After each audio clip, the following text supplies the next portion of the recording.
इस क्वेश्चन में हमें एक एरोप्लेन गिवन है, कुछ ऐसे मान लेते हैं।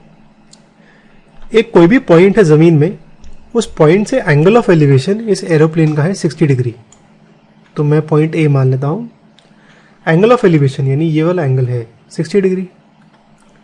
30 सेकंड के बाद अब ये प्लेन आगे जा रहा है, इस पॉइंट को ई मान लेता हूं। प्लेन आगे जा रहा है, आगे जाके यहां पहुंच गया। यहां पहुंच के इसका एंगल ऑफ एलिवेशन होगा अब 30 डिग्री, यानी ये एंगल अब 30 डिग्री हो गया। ठीक है, गिवन है एरोप्लेन की जो हाइट है वो 3000√3 मीटर, ये कांस्टेंट है। यानी यहाँ पे अगर ये हाइट निकालो और ये हाइट निकालो तो ये भी 3000√3 है, ये भी 3000√3 है। ठीक है, मुझे निकालना है स्पीड, एरोप्लेन की स्पीड निकालनी है। स्पीड क्या होगा? Distance by time. उसने डिस्टेंस चला BC 30 सेकेंड्स में, तो मुझे यहाँ पे BC निकालना है, बस बात खत्म।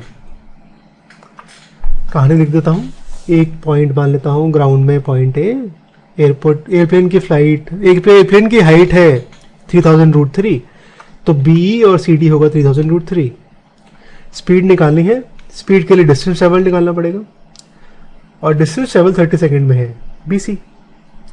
तो मैं यहाँ पे BC को x मान लेता हूँ। मुझे x निकालना है, फिर x/30 कर दूंगा तो स्पीड आ जाएगी। ओके, अब BC निकालने के लिए अब मुझे क्या पता है, मुझे इन दोनों ट्रायंगल में मैं ये निकालता हूँ, बेस आंसर आ जाएगा। एंगल तो पता ही है, यानी मैं AB और AC निकालता हूँ, दोनों को माइनस कर दूंगा तो BC आ जाएगा। BC को x मान लेता हूँ। अब यहाँ पे ये एंगल 90 और ये एंगल 90 होगा, क्योंकि हाइट है ये BE और CD।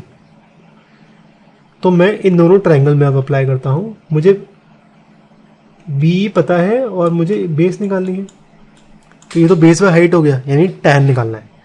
यानी दोनों ट्रायंगल में मुझे tan निकालना है, बस बात खत्म। ट्रायंगल ABE में tan 60 होगा मेरा, tan A।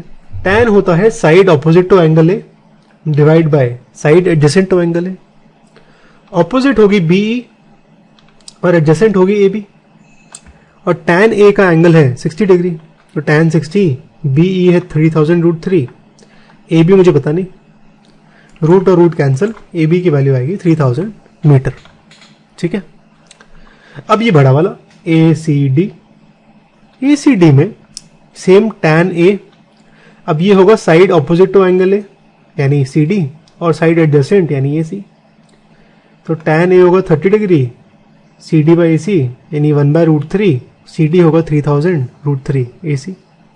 √3 इंटू √3 हो जाएगा 3, 3000 इंटू 3 होगा ये 9000 मीटर। तो AC आ गया 9000। ठीक है, अब AC होगा AB plus BC, AC 9000, AB 3000, तो BC आ जाएगा मेरा 6000 मीटर। यानी distance travel by airplane 30 second में है 6000, तो स्पीड क्या होगी? डिस्टेंस बाय टाइम, 6000/30 यानी 200 मीटर पर सेकेंड। ये आ गई स्पीड ऑफ एरोप्लेन।